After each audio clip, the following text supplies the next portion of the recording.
A partir da revelação de casos gravíssimos de corrupção e com a deflagração da Operação Lava Jato, um termo pouco conhecido pela população brasileira passou a ser um dos principais assuntos políticos que ganharam destaque.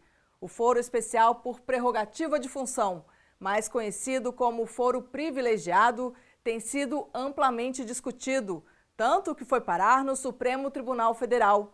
Agora, em maio, a Corte Suprema decidiu restringir o alcance do foro a deputados federais e senadores. Acompanhe na reportagem. A sessão no Supremo Tribunal Federal, no início de maio deste ano, chamou a atenção do país para um assunto de interesse da sociedade, o chamado foro privilegiado. A palavra final do STF atraiu olhares de pessoas favoráveis e contrárias a esse privilégio, destinado a várias autoridades no Brasil. Foram 2 dias de julgamento.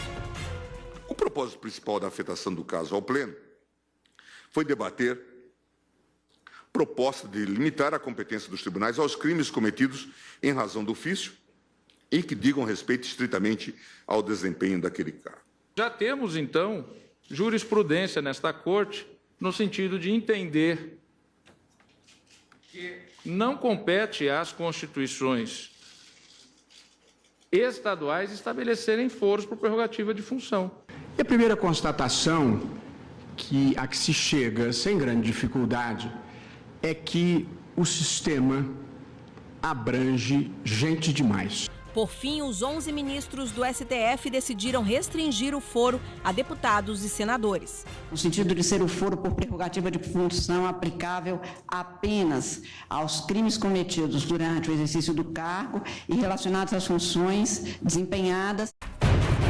Na prática, com esse entendimento, os parlamentares só vão poder responder a processo exclusivamente na Suprema Corte, ou seja, no STF, se o caso tiver ocorrido durante o mandato e se estiver relacionado ao exercício do cargo de senador ou deputado. Caso contrário, o julgamento será de responsabilidade da Justiça Comum. Mas antes de falar da decisão do STF, é importante entender a origem do foro e por que ele é usado no Brasil. A expressão, até então não muito citada, tem sido utilizada com frequência por quem está diretamente ligado aos trabalhos da Operação Lava Jato, realizada pela Justiça Federal, Ministério Público Federal e Polícia Federal. Anote aí, o nome certo é Foro Especial por Prerrogativa de Função. Foro privilegiado é uma espécie de apelido. Foi assim que ficou popularmente conhecido. No Brasil, a origem estaria na Constituição de 1824, artigo 179, que trouxe o benefício com o objetivo de resguardar integrantes da família imperial. À época, o Senado era o responsável por julgá-los. As cartas magnas seguintes, gradativamente, passaram a incluir várias autoridades para terem essa proteção por conta dos cargos ocupados. A Constituição Democrática de 88 manteve, infelizmente, essa figura do foro privilegiado, na tentativa ou na justificativa de que alguns cargos precisariam de uma proteção institucional maior. Não as pessoas, mas os cargos que elas ocupavam. Até que a atual Constituição, em vigor desde 1988, ampliou o número de privilegiados. A lista, que já contava com os presidentes da República, da Câmara e do Senado, ministros do Supremo, juízes federais, membros do Congresso Nacional e outros, incluiu governadores, prefeitos, desembargadores e integrantes do Ministério Público. A previsão legal de que algumas autoridades do país só possam ser julgados por tribunais, por órgãos colegiados, ou tribunais de segunda instância, ou Superior Tribunal de Justiça, ou Supremo Tribunal Federal. Ou seja, um cidadão comum, quando comete um crime, é julgado por um tribunal de primeira instância. Já uma autoridade, alguém que está em uma função considerada relevante, se estiver envolvida em um ato criminoso, vai ter o caso analisado por um tribunal superior.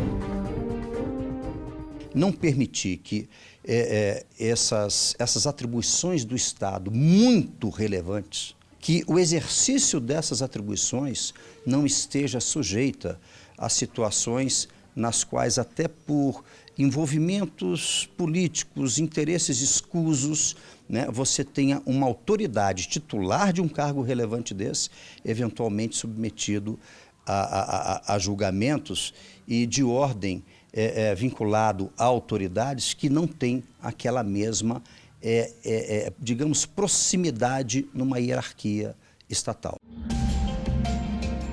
Em linhas gerais é assim, a ampla maioria dos brasileiros é julgada pela primeira instância do judiciário, a chamada justiça comum.